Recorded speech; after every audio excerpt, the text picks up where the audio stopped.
Hello friend MB job update रे आपण को स्वागत करुच्ची।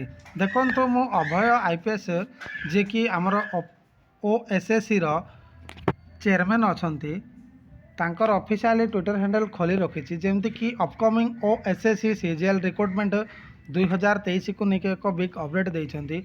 से अपडेट कौन डिटेल देखा ता पूर्वर आपण मानक कही रखुची जे चैनल को जिते बड़े आपण मैंने नुआ होते देन एबे ही सब्सक्राइब करदे, ऑल नोटिफिकेशन को ऑन करदे, वीडियोटी को कम्प्लीटली देखिए। तो देखो ये लिखा होती कॉमन ग्रेड लेवल रिक्रुटमेंट बा CGL exam will be held every year. तो देखो ए वर्ष ठारू सीजीएल रो प्रति वर्ष बाहर it will be have preliminary exam, main exam and some qualifying test. किछि पोस्ट क्वालिफाइड टेस्ट भी रहिबो जेमती कि एथिरे प्रिलिम रोची, मेन रोची।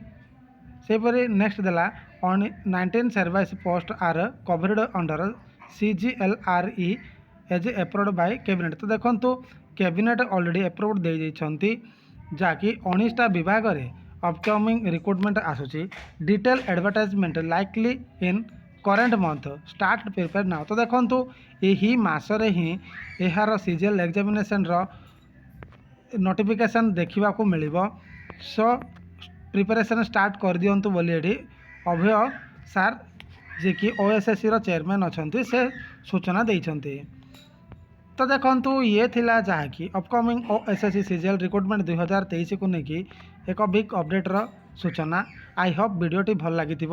जदि वीडियोटी भल लगी थाए ताले सांगसाथी मानक शेयर करदे, लाइक करदे, सब्सक्राइब करने सहित बेल आइकन को दबाको जंती भूलिबेनी, जहाँ फल ऑल नोटिफिकेशन इनफॉरमेशन आपण मैंने सर्वप्रथमे पाई पारिबे। जय हिंद, जय भारत।